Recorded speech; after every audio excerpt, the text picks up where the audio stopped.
What's up, guys? No, so, napakadami pong nangyari sa bansa natin ngayong taon. No? So, but the highlights would be yung continued bickering between two topmost position in our land, between the president and the vice president, between the Marcoses and the Dutertes. No? So, well, of course, alam naman natin na ito po yung nagsimula ng tawagin po ng dating presidenteng Rodrigo Roa Duterte, ang kasalukuyang presidente po na isang adik.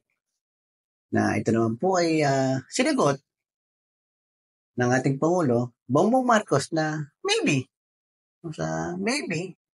President Rodrigo Duterte is still under the influence of fentanyl. No? So, and I think those exchanges, yung sagutan na po yan, yung po nagsimula, yung tinatawag natin sa English na cold shoulder treatment. No? Kumbaga kung sa mag-asawa o sa mag-girlfriend nanlamig na. No? So, at ito naman po ay sinagundahan pa ng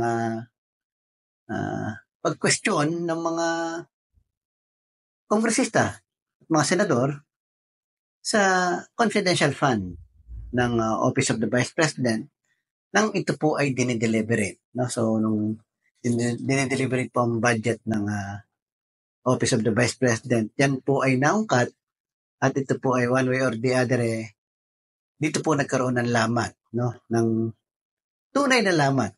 No? So, kaya sa isang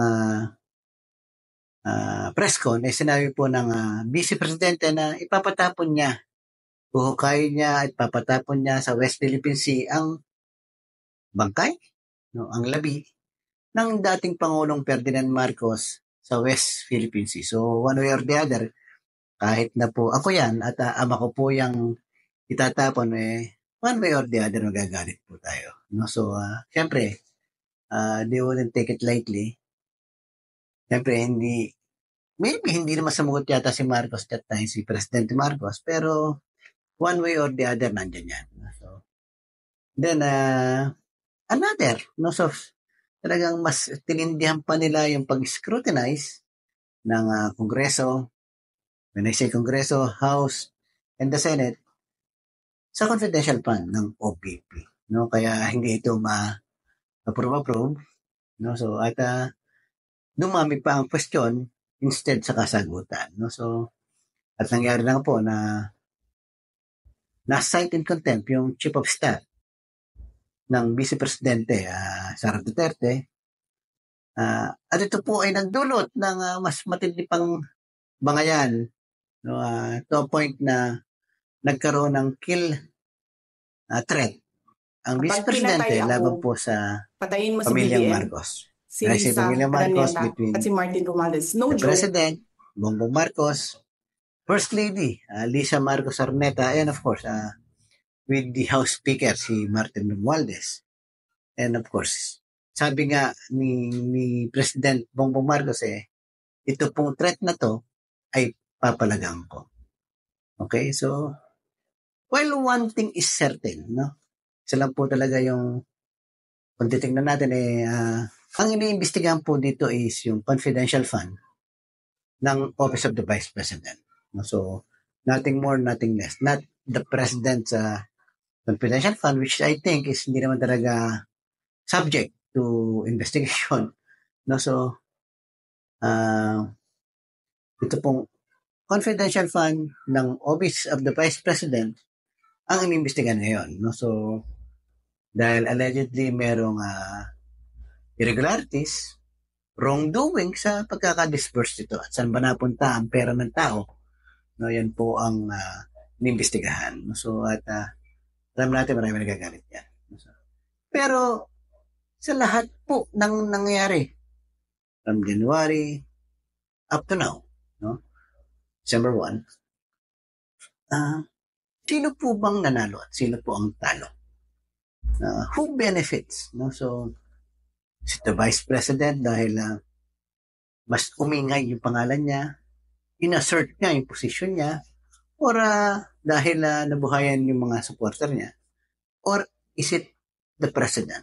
No? So, well, of course, sasagutin po natin yan. No? So, Sabi nga ng presidente nung in-interview siya last week it's a storm in a teacup. No? So, sabi nga napakaingay para sa napakaliit ng bagay in Tagalog. No? So, for one, no? So, I'll say to you, magsasabi po ako ng dalawang bagay. Sa tingin ko po, dito natin masasabi kung sino ba talaga natalo. No? So, number one po. No? So, with what the Vice President said, done, her threats, yung papatapon niya, yung papatayin niya,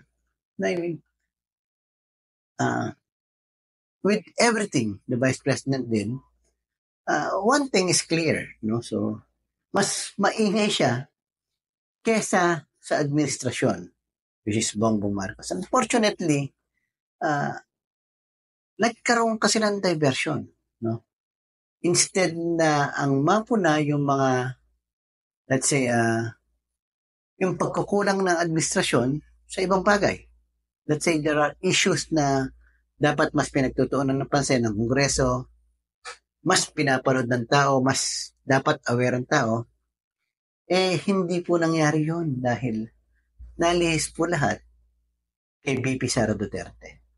So, that's one. No? So, and I think it benefit the president. No? So, and to which I'd say na maybe President Marcos have to thank Sara Duterte for doing that. Dahil yung mga issue na dapat issue ng gobyerno right now, hindi na pag-uusapan. No? So, mga pagtaas ng presyo ng mga bilihin, yung kakulangan sa mga pagtulong sa tao, sa mamamayan, yung mga lapses. No? So, yung mga korupsyon,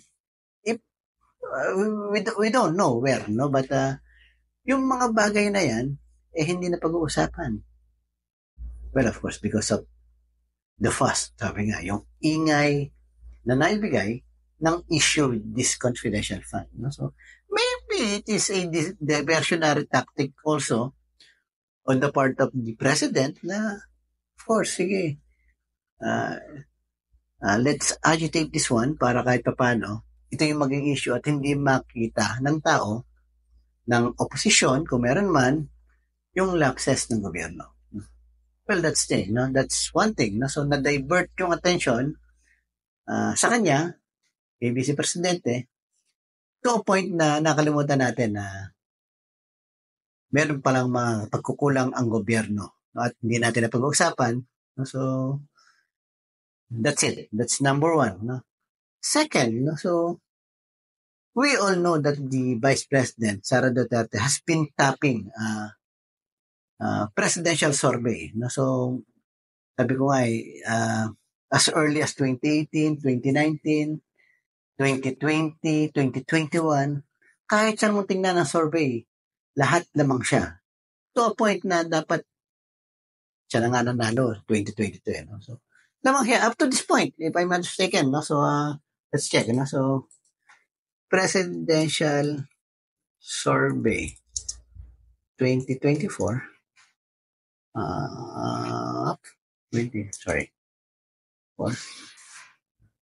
check natin false siya. Oops. See? Okay. That's what I'm talking. No? So, kung titingnan natin dito, nakalagay dito, imagine that one. No? So, it is supposed to be Sara Duterte tapping the survey. No? But this one is first quarter, no?